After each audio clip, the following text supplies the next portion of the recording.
भगवान बुद्ध के अनुयायियों को बुद्ध पूर्णिमा की बैसाख उत्सव की बहुत बहुत शुभकामनाएं। ये मेरा सौभाग्य है कि मुझे पहले भी इस पवित्र दिन पर आपसे मिलने, आप सभी से आशीर्वाद लेने का अवसर मिलता रहा है। 2015 और 2018 में दिल्ली में और साल 2017 में कोलंबो में मुझे इस कार्यक्रम से जुड़ने का, आपके बीच आने का मौका मिला था। हाँ, इस बार परिस्थितियां ही कुछ और हैं, इसलिए आमने सामने आकर के आपसे मुलाकात नहीं हो पा रही। साथियों,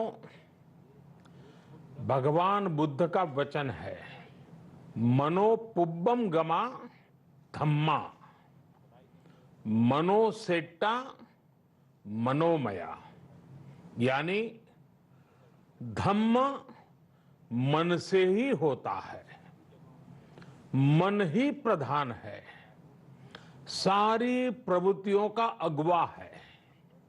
इसलिए आपका और मेरा मन का जो जुड़ाव है, उसके कारण सशरीर उपस्थिति की कभी उतनी महसूस नहीं होती। आपके बीच आना बहुत खुशी की बात होती, लेकिन अभी हालात हमें वो परमिट नहीं करते हैं और इसलिए दूर से ही टेक्नोलॉजी के माध्यम से आपने मुझे अपनी बात रखने का अवसर दिया।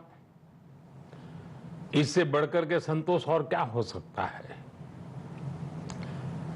साथियों, लॉकडाउन की इस विकट परिस्थितियों में भी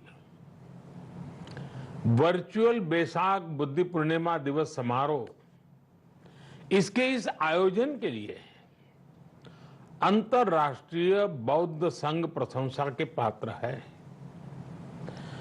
आपके इस अभिनव प्रयास के कारण ही इस आयोजन में विश्व भर के लाखों अनुयायी एक दूसरे के साथ जुड़ रहे हैं।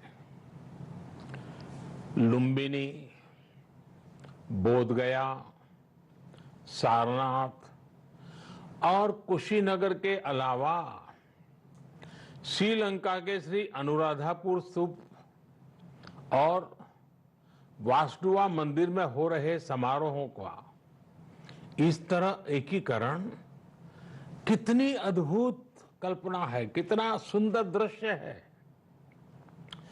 हर जगह हो रहे पूजा कार्यक्रमों का ऑनलाइन प्रसारण होना अपने आप में अद्भुत अनुभव है। आपने इस समारोह को कोरोना वैश्विक महामारी से मुकाबला कर रहे पूरी दुनिया के हेल्थ वर्कर्स और दूसरे सेवा कर्मियों के लिए प्रार्थना सप्ताह के रूप में मनाने का संकल्प लिया है। करुणा से भरी आपकी इस पहल के लिए मैं आपकी सराहना करता हूं। मुझे पूरा विश्वास है कि ऐसे ही संगठित प्रयासों से हम मानवता को इस मुश्किल चुनौती से बाहर निकाल पाएंगे, लोगों की परेशानियों को कम कर पाएंगे। साथियों, प्रत्येक जीवन की मुश्किल को दूर करने के संदेश और संकल्प ने भारत की सभ्यता को, संस्कृति को हमेशा दिशा दिखाई है। भगवान बुद्ध ने भारत की संस्कृति और इस महान परंपरा को बहुत समृद्ध किया है। वो अपना दीपक स्वयं बने और अपनी जीवन यात्रा में दूसरों के जीवन को भी प्रकाशित करते रहे। और इसलिए बुद्ध किसी एक परिस्थिति तक सीमित नहीं है, एक परिस्थिति तक सीमित नहीं है, किसी एक प्रसंग तक सीमित नहीं है। सिद्धार्थ के जन्म, सिद्धार्थ के गौतम होने से पहले और उसके बाद इतनी शताब्दियों में समय का चक्र अनेक स्थितियों परिस्थितियों को समेटते हुए निरंतर चल रहा है।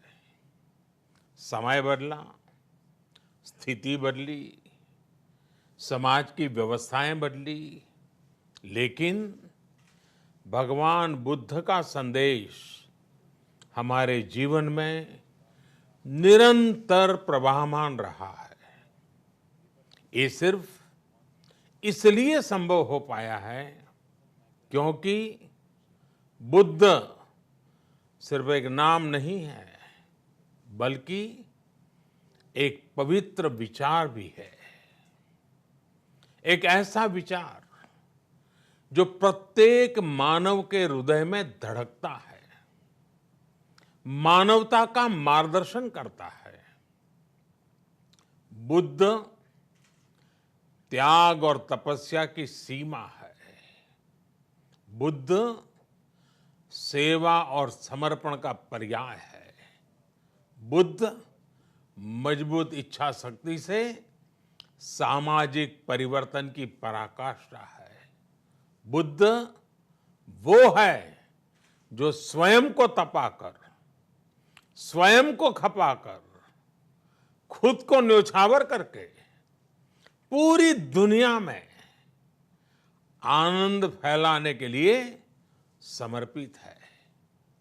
और हम सभी का सौभाग्य देखिए, इस समय हम अपने आसपास ऐसे अनेकों लोगों को देख रहे हैं जो दूसरों की सेवा के लिए, किसी मरीज के इलाज के लिए, किसी गरीब को भोजन कराने के लिए, किसी अस्पताल में सफाई के लिए, किसी सड़क पर कानून व्यवस्था बनाए रखने के लिए चौबीसों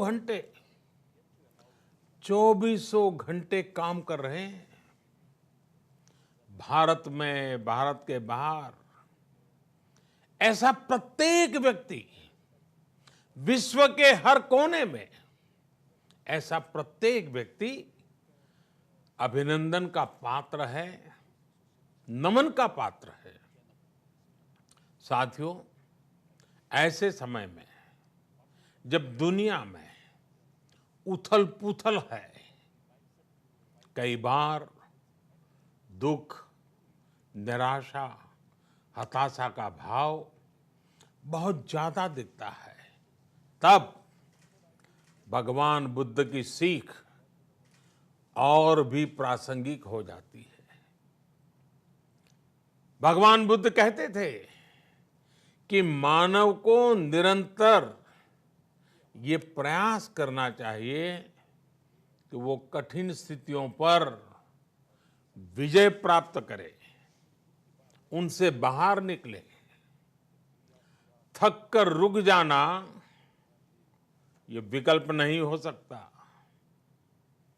आज हम सब भी एक कठिन परिस्थिति से निकलने के लिए निरंतर जुटे हुए हैं, साथ मिलकर काम कर रहे हैं। भगवान बुद्ध के बताए 4 सत्य यानी दया, करुणा, सुख दुख के प्रति समभाव और जो जैसा है उसको उसी रूप में स्वीकारना, ये सत्य निरंतर भारत भूमि की प्रेरणा बने हुए है। आज आप भी देख रहे हैं कि भारत निस्वार्थ भाव से, बिना किसी भेद के अपने यहां भी और पूरे विश्व में कहीं भी संकट में घिरे व्यक्ति के साथ पूरी मजबूती से खड़ा है। लाभ हानि, समर्थ असमर्थ से अलग हमारे लिए संकट की ये घड़ी सहायता करने की है। जितना संभव हो मदद का हाथ आगे बढ़ाने की है। यही कारण है कि विश्व के अनेक देशों ने भारत को इस मुश्किल समय में याद किया और भारत ने भी हर जरूरतमंद तक पहुंचने में कोई कसर नहीं छोड़ी है। भारत आज प्रत्येक भारतवासी का जीवन बचाने के लिए हर संभव प्रयास तो कर ही रहा है, अपने वैश्विक दायित्वों का भी उतनी ही गंभीरता से पालन कर रहा है। साथियों, भगवान बुद्ध का एक एक वचन, एक एक उपदेश मानवता की सेवा में भारत की प्रतिबद्धता को मजबूत करता है। बुद्ध भारत के बोध और भारत के आत्मबोध दोनों का प्रतीक है। इसी आत्मबोध के साथ भारत निरंतर पूरी मानवता के लिए, पूरे विश्व के हित में काम कर रहा है और करता रहेगा। भारत की प्रगति हमेशा विश्व की प्रगति में सहायक होगी।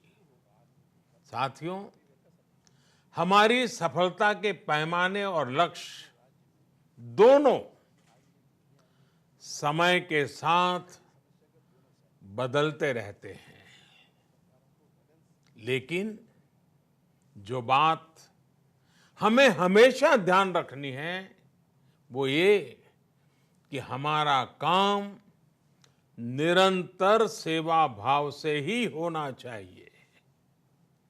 जब दूसरे के लिए करुणा हो, संवेदना हो और सेवा का भाव हो, तो ये भावनाएं हमें इतना मजबूत कर देती हैं कि बड़ी से बड़ी चुनौती से आप पार पा सकते हैं।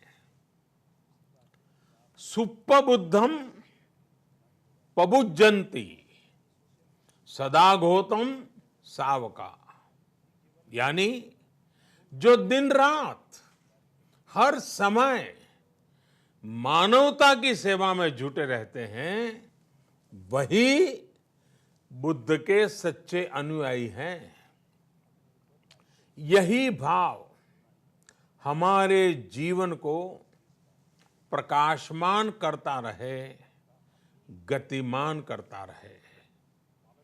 इसी कामना के साथ आप सभी का बहुत बहुत आभार।